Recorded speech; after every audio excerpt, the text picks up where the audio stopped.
Testing 1, 2. There we go. Okay. Well, welcome back, everybody. Hopefully you all are refreshed and snacked and ready for the final push. I'm Brian Behlendorf. I'll be your MC for this kind of closing session. We'll have some closing comments from Krob later. We're going to do this in two parts. The first is I'm going to have a fireside chat with Jamie Thomas here from IBM. And then after that, we'll have a panel with a set of really great guests. But I certainly encourage all of you who are sitting out in the bleachers and the far off kind of corners, feel free to come in closer. We don't bite. And being closer in, we don't have stuff to present or anything like that. Feel free to come in and make it feel like we're talking to a nice full room.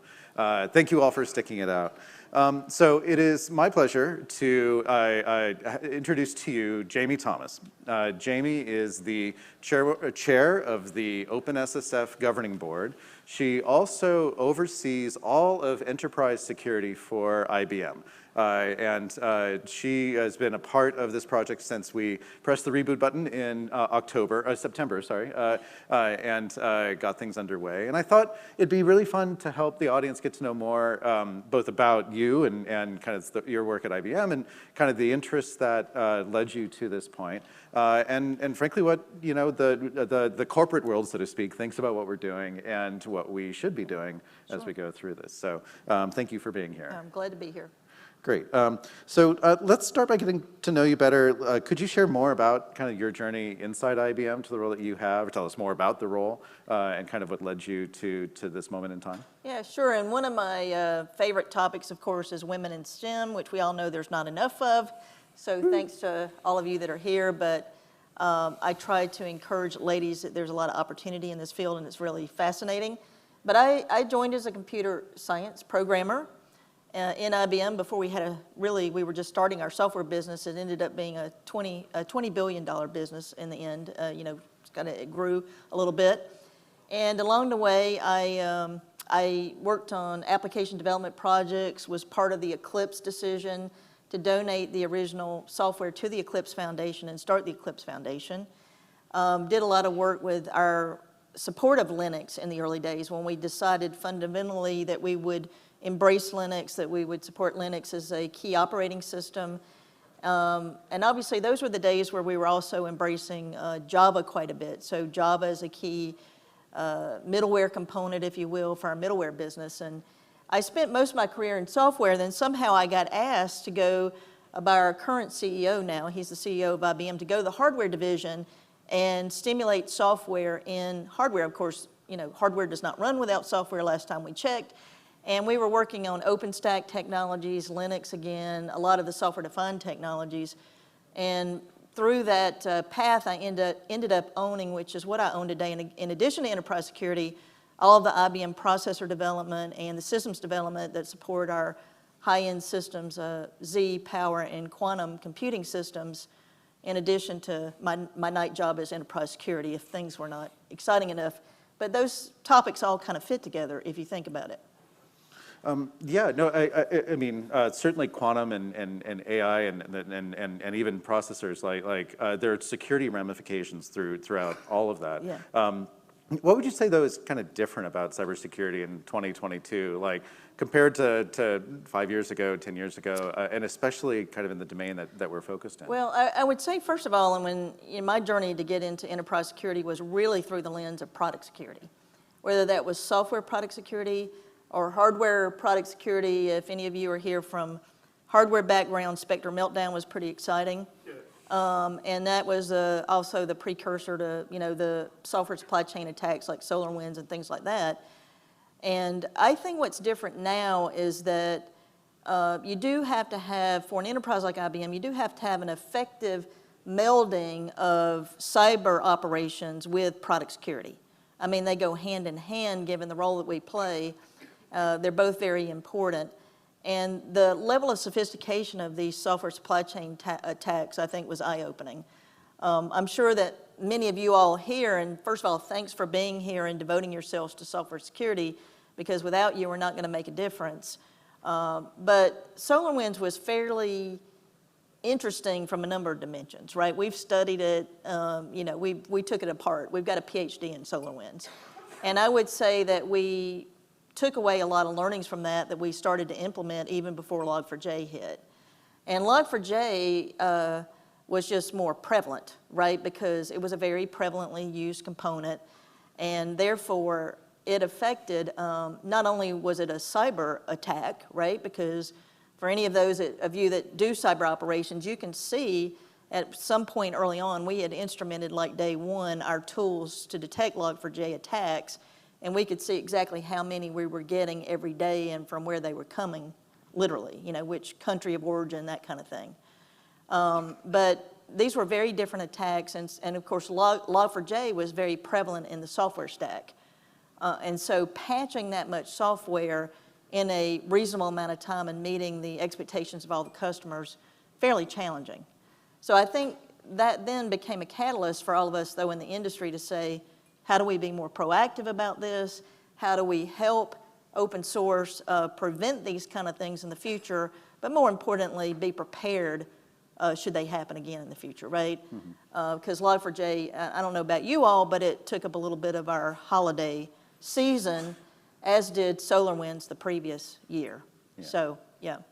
And what about the degree of interest that we're seeing from government in cybersecurity topics these days, and open source cybersecurity? Is this new and different, or have they kind of always been paying attention? Thanks for bringing that up. Of course, it is new. I mean, the government's always been interested, but I would say the level of interest, of course, was heightened because I think it really started to heighten with SolarWinds, and then Log4j was like the icing on the cake, right? And what it said is that we as an industry need to cooperate more fully to conquer this challenge. Without that cross-industry collaboration, we weren't going to make as much progress, and that included cooperation with the government as well. And so I think that's been the beauty of OpenSSF is we now have this industry collaborative for technology organizations as well as commercial organizations. We have a lot of financial firms that are also involved in the community, and I think that's going to allow us to work with the government. And of course, we had the 2 meetings that you highlighted earlier in the presentation. We've come out of those meetings, I think, with some very concrete actions that we can take. We also can see that other countries around the world will also want to do similar things. And we in IBM are being asked to participate on other government boards of a similar nature in other countries. Yeah, no, I mean, so in 2009, when I worked at the White House in the Office of Science and Tech Policy, I don't think there was anybody else in the executive branch, either appointee or career, who had been a developer or who had, you know, engaged with the open source community previously. And to them, software was like something other people did, right? Something that the private sector did. You write an RFP and then you get responses. And there was kind of an arm's length, kind of almost willful ignorance about software in general, but open source in particular. Now, in 2022, that seems very different. I mean, we have people like Alan, who's is one of many people that I've met in the last year who kind of demonstrate the difference in this. Right. Just before our meeting as well on the 12th, on the 11th, I testified to this House panel, the House Committee on Science and Technology, who are also looking into this. It's not just the White House and executive branch. And to find that there were Congress people who were themselves programmers or recent, who had like operational experience with AI programming and the like, was pretty refreshing. And you could tell because their follow-up questions were knowledgeable. It wasn't just that they were well prepped by their staff. It was, although one was still surprised when I mentioned I'd rather use open source code that had bugs discovered in it and fixed, of course, right? Because I think it was Congressman Perlmutter who said, you'd rather use software that had bugs in it? And I was like, bugs that had been found and fixed, that means people cared about it, right? That means there's contributors, right? There's contributors, but there's also people scrutinizing it. So I think it's great that there's been this dialogue, right? And understanding and a lot of really solid collaboration from the National Security Council, CISA, the NIST folks that have been in the meetings. I think that as a community, we all have our different points of view. IBM's a little bit unique in that we have lived for 111 years in the technology industry, which is hard to do. And so we have a lot of legacy out there, which others may not have, that gives us a different point of view from that aspect. But there's a number of technology companies, and they bring their strengths, their skills, their point of view to the table, likewise the commercial clients. And I think that's what makes it unique. It's been a unique dialogue. Yeah. Well, I think also we've progressed from open source being seen as like the thing to build websites with and do this kind of almost, I don't want to say frivolous, but something that was optional perhaps until recently, right? And now is really about critical infrastructure. It's about the software running in grids and power stations and the like. Absolutely. Open source is more than critical. I think we've all made it critical. And the folks in this room have made it successful, made it critical, and we're all dependent on it. So given how critical it is now, and given David's presentation on cybersecurity education, I mean, this is something that you see as a very, very serious thing worthy of investment. Do you mind talking some more about that? Well, absolutely. So we believe, and just this morning I got a report. Every day I get a multi-page cybersecurity report in terms of just what happened in the last week. And that's along with regular cyber reports of the day, and of course, sadly, the Russia report that I get. But, 750,000 open cyber jobs in the United States, cybersecurity jobs. So how are we ever going to start to meet the need of that if we don't really expand the aperture of education? So IBM has done a number of things to reach out to different communities, right? That includes the historically black colleges and universities. We've selected 20, and we've announced 6 so far that we're creating specialized portals for cyber education.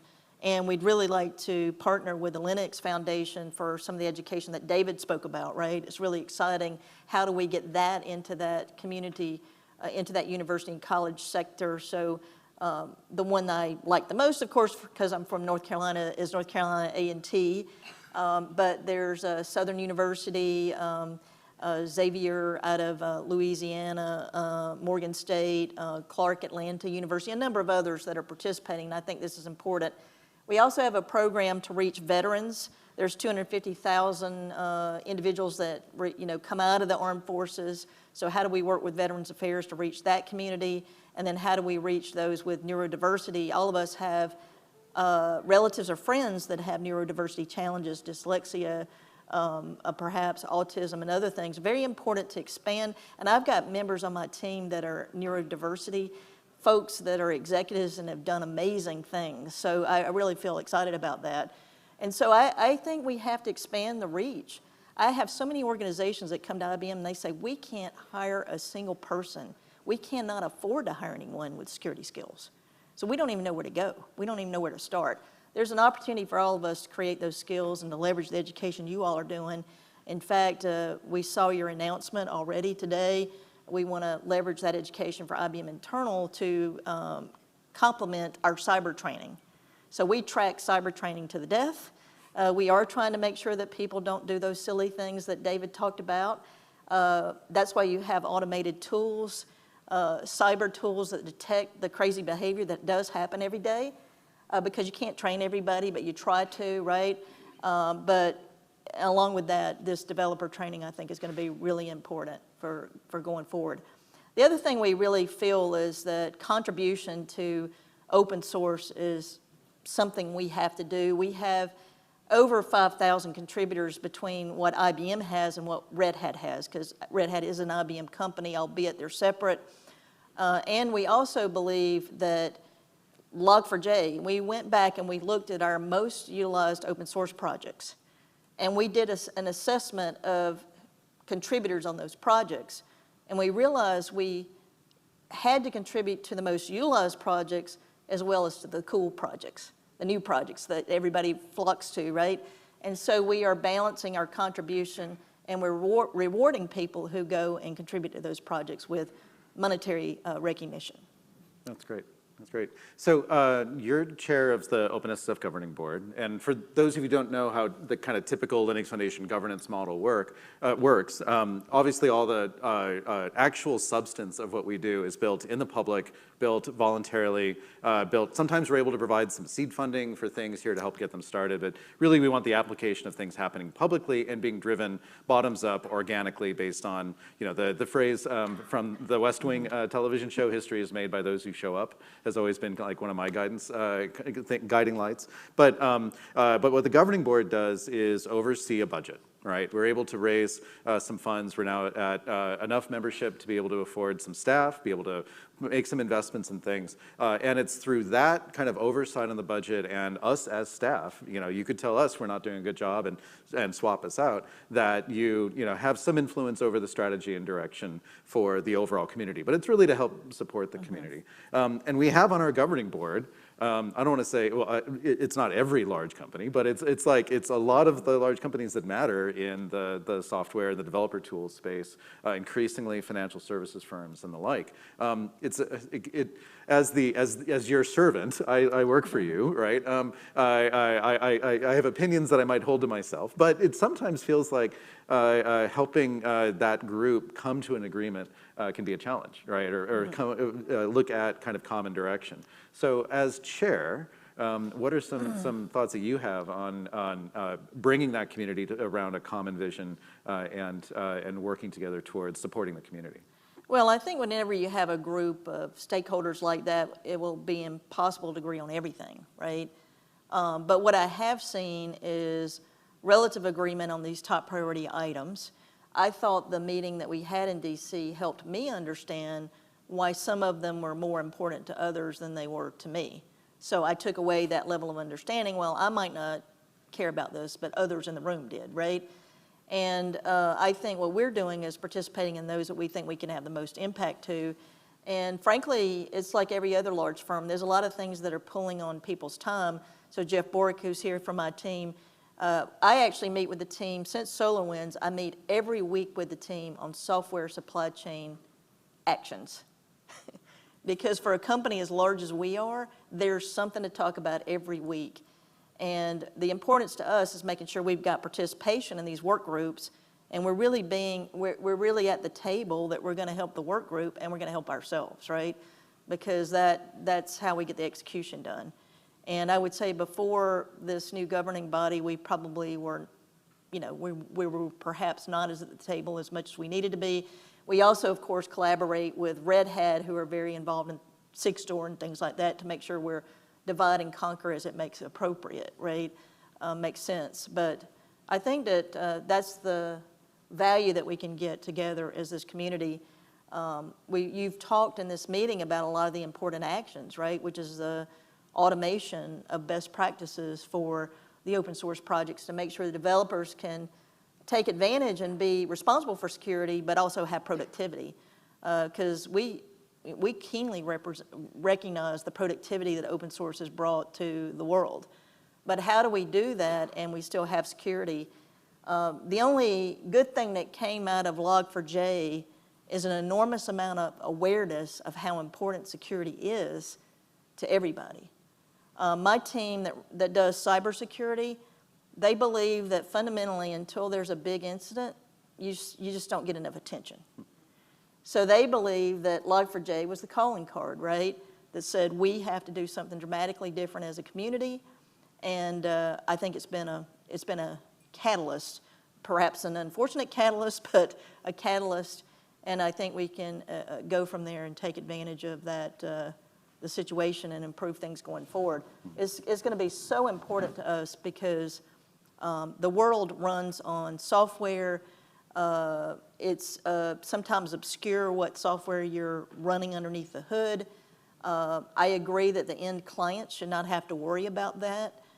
Those of us that provide the software to them and support it, it's our obligation to take the burden of security and making sure that the software is designed with security in mind. And you can do different things. You can implement the things we've talked about. You can consume open source that has been managed well and curated. And obviously you can implement things in your product lines that support security. Well, one thing that's been really heartening for me to see has been the participation from the financial services industry in OpenSSF, not just showing up and joining as a member, but also making code contributions and participating strategically. We'll talk a little bit about this on the next panel. But what are some other industries? This is kind of a wild card, sorry, I didn't prep you on this. What are some other industries? And I'll give you the two on my mind after I hear yours. But are there other industries that you think might be next in line as kind of end user industries industries as folks who should be paying attention to these issues, potentially having their staffs get involved and following what we're doing and perhaps even contributing? Well, clearly, I'm really glad that the financial services teams are engaged because during Log4j, I think I spent 5 hours a day talking with financial services organizations. Right. Literally. It was because regulated industries are typically the most concerned about these things. But that's a statement in and of itself. Why do you have to be regulated to necessarily be worried about this? But next, I would say on the list was healthcare. Okay. So healthcare organizations, through my lens, the most affected organizations around the world typically are hospitals for ransomware. And you saw this a lot during COVID-19 where a lot of healthcare organizations were being attacked, right? So healthcare, insurers of healthcare, another big important area for us. And then the area that is most of a target that needs to step up to the plate probably more fully are those that are running embedded systems, whether those are in manufacturing or critical infrastructure like our grids and things like that. And that's where you have to take extra precautions because I own manufacturing because I own hardware. And so what you find in manufacturing environments are these hardened devices that have very old software in them. And when you have a case like that, when it's inside this $200,000, whatever it is, right, you have to take different steps and protocols to make sure you protect yourself until that is upgraded, right?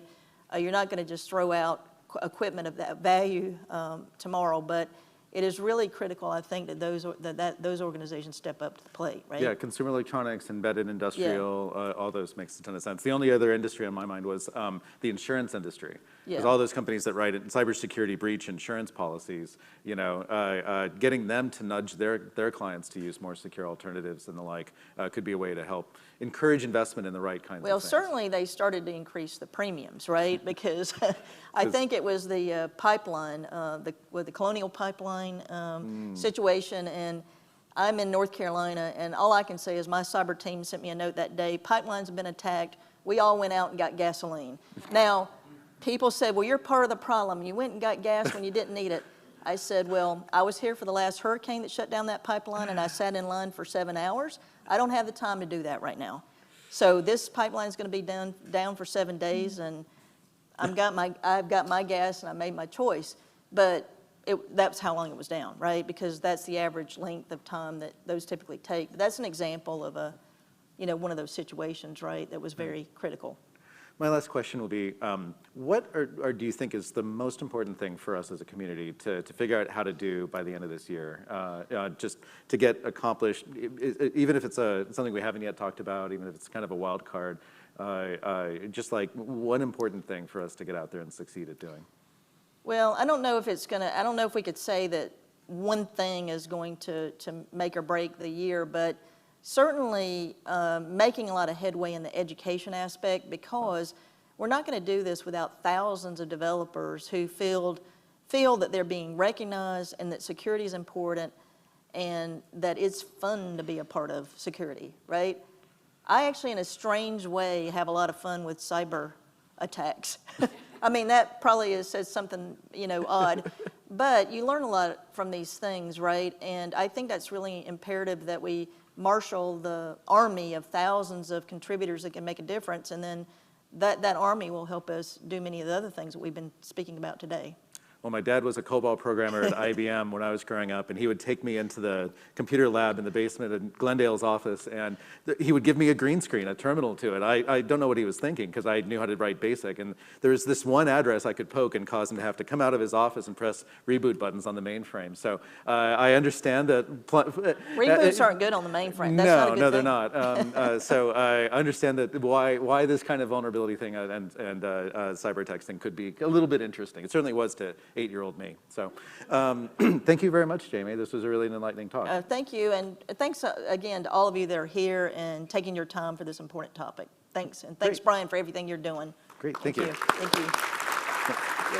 I can never tell if he's doing this or this.